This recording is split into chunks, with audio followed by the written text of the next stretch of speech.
Good morning.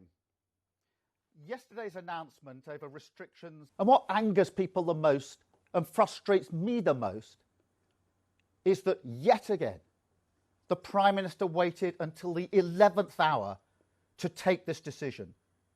It was blatantly obvious last week that the Prime Minister's plan for a free-for-all over Christmas was a risk too far.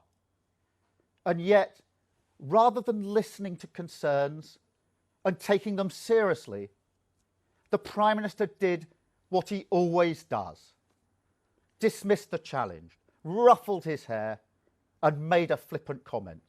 Who we are as a nation.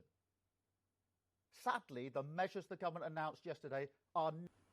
The Prime Minister's claim that this is all down to a new form of the virus that's only just emerged just doesn't stand up to scrutiny. On Monday last week, the Health Secretary told the House of Commons about the new strain of the virus. On Tuesday, medical professionals warned that the lifting of restrictions over Christmas would be, in their words, a major error, and I called for a review.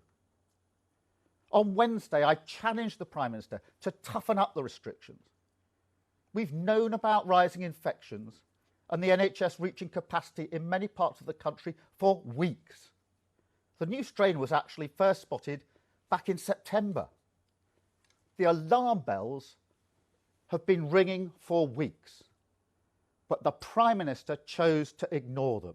He waited until the 11th hour to take this decision.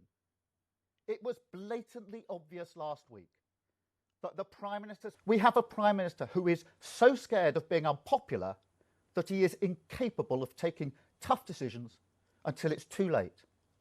Whether that was going into the lockdown in the first place, extending the furlough scheme, bringing in a circuit break in October to protect the economy, and now Christmas. It is this indecision and weak leadership that is costing lives and costing jobs.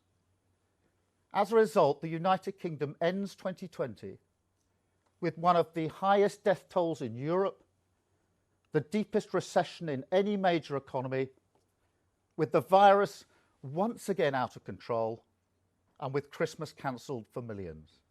Comment. The Prime Minister's claim that this is all down...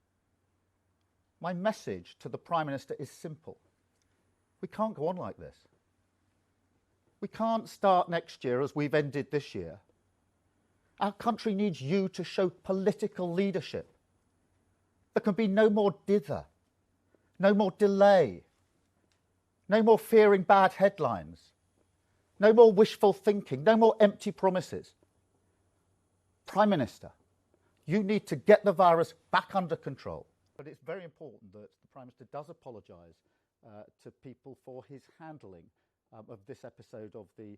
I think the Prime Minister should apologise because this is not just one mistake when he's otherwise got things right. It is the same mistake over and over again. And at the heart of the problem here is a Prime Minister who simply doesn't want to be unpopular and therefore won't take the tough decisions that are necessary until he's forced into them at the 11th hour.